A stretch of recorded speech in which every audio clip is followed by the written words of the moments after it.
सखीरे ऊपर से मनवा के बिचा डलेता दी तो सखीरे ऊपर से मनवा के बिचा डलेता दी हफ्ता दिन पर गोटिया जमन छाड़ लेता दी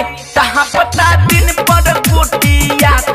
जमन छाड़ लेता दी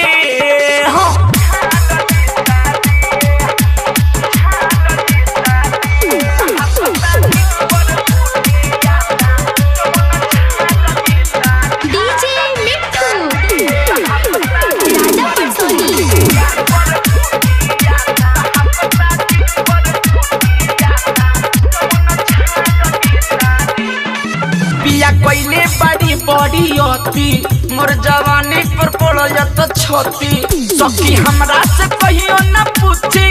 भारी करता रे दूर गति ए सखी पिया पहले बड़ी बड़ी होती मोर जवानी पर पड़ जाता छोटी सखी हमरा से कहियो न पूछे भारी करता रे दूर गति झूठ के चोलिया के चिजवा के निहार लेता दी तो झूठ के चोलिया के चिजवा के निहार लेता दी तो हफ्ता दिन पर गोटिया जवन छाप लेता दी तो हफ्ता दिन पर गोटिया जवन छाड़ लेता दी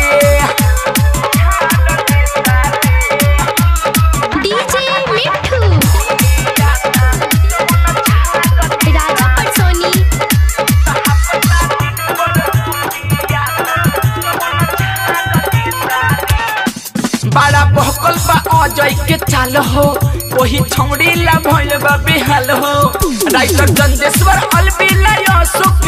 रोजे मिले जाले तत्काल हो बड़ा बहकल बा अजय के चाल हो वही छौड़ी ला भइल बा बेहाल हो राइटर चंदेश्वर अलबेला अशोक रोजे मिले जाले तत्काल हो सजा के ऊपर से पियावा या कबा डलेता दी तो जाके ऊपर से पियावा या कबा डलेता दी तो हफ्ता दिन पर गोटिया जमन छाड़ लेता दी तो हफ्ता दिन पर गोटिया